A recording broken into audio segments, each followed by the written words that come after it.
বন্ধুরা, Shampa kitchen with village ফুডে আপনাদেরকে স্বাগত। প্রতিদিনের মতন আবারও চলে এসেছি একটা রেসিপি নিয়ে।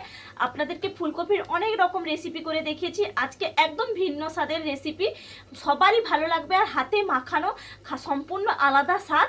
ফুলকপিটা আগে থেকে কেটে নিয়েছি আর হলুদ জলের মধ্যে দিয়ে রেখেছি, তাহলে পোকা আর থাকবে না। এরপর এটা সেদ্ধ করে নেব। উনুনটা ধরিয়ে কড়াই চাপিয়ে দিয়েছি, কড়াইয়ের মধ্যে দিয়ে দিয়েছিলাম জলটা ভালো করে গরম করে নিয়েছি। সেই জলে ফুলকপিগুলো দিয়ে দিচ্ছি, ভালো একটু সেদ্ধ করে নেব। পরিমাণ অনুযায়ী দিয়ে দিচ্ছি লবণ। এরপর একটু ভালো করে সেদ্ধটা করে নিতে হবে। আপনারা চাইলে ভেজেও করতে পারেন, কিন্তু সেদ্ধ করে আজকে সম্পূর্ণ একটু আলাদা, হাতে মাখবো তো এই জন্য একটু সেদ্ধ করে নিচ্ছি।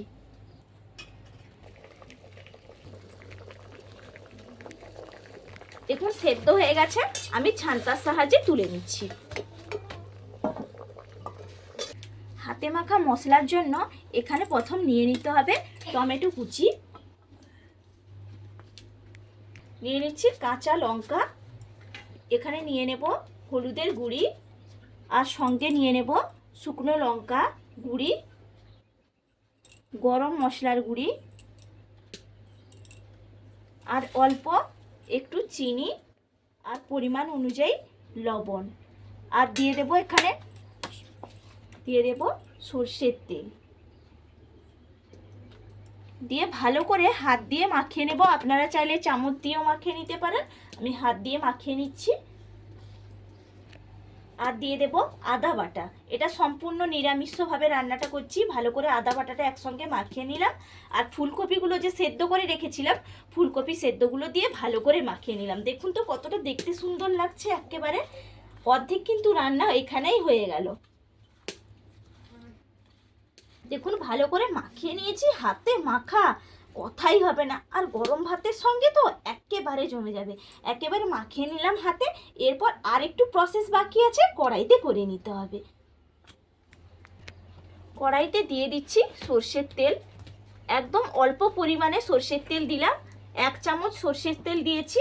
এরপর দিয়ে দেব তেজপাতা, দিয়ে দিচ্ছি একটা শুকনো লঙ্কা মাঝখান দিয়ে কেটে নিয়েছি, শুকনো লঙ্কা, 2টো এলাচ দানা, আর দিয়ে দিচ্ছি সাহা জিরে, দিয়ে ভালো করে একটু ভেজে নেব। দেখুন ভালো করে ভেজে নিয়েছি। এরপর দিয়ে দেব মটরশুঁটি, আগে থেকে বেটে রেখেছিলাম শিলনোড়ায়, এটা কাঁচাই বেটেছি। মটরশুঁটিটা বাটা দিয়ে দিচ্ছি, দিয়ে ভালো করে একটু নাড়িয়ে নেব। দেখুন ভালো করে নাড়িয়ে নিয়েছি, একটু সামান্য জল দিয়ে দিচ্ছি যাতে বসে না যায় মটরশুঁটিটা। এরপর ভালো করে জলের সঙ্গে মিশিয়ে নিচ্ছি। দেখুন ভালো করে আমার নাড়ানো হয়ে গেছে। এরপর যে ফুলকপিটা ভালো করে হাতে মেখে রেখেছিলাম, এই ফুলকপি মাখাটা আমি দিয়ে দিচ্ছি। এরপর ভালো করে মিশিয়ে নেব। দেখুন একেবারে সহজ পদ্ধতিতে একদম রান্নাটা করে ফেলবেন, খেতে অসাধারণ লাগে। আর নিরামিষভাবে একদম তৈরি করে নেবেন।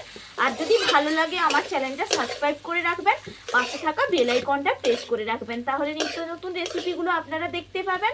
আর লাইক দিয়ে আপনারা কন্টিনিউ করতে থাকুন। দেখুন ভালো করে নাড়িয়ে নিয়েছি। এরপর দিয়ে দিচ্ছি অল্প জল, কারণ সেদ্ধ তো করে নিয়েছি আর হাতে তো মাখানো হয়ে গেছে, খুব একটা বেশি জল দেওয়ার দরকার নেই। একটু গ্রেভিটা হওয়ার জন্য সামান্য একটু জল দিলাম। এরপর একটা ঢাকা চাপা আমি দিয়ে দিচ্ছি, ঢাকা চাপাটা দিয়ে তারপর নামিয়ে নেব। দেখুন ঢাকা চাপাটা খুলে আপনাদেরকে দেখাচ্ছি, একেবারেই রেডি। দেখুন আর কি সুন্দর হয়েছে। নামানোর আগে আমি ওপর থেকে ঘি ছড়িয়ে দিচ্ছি। নিরামিষ রান্নায় একটু ঘি দিলে তার স্বাদ সম্পূর্ণ আলাদা হয়। ওপর থেকে একটু ঘি দিয়ে দিলাম।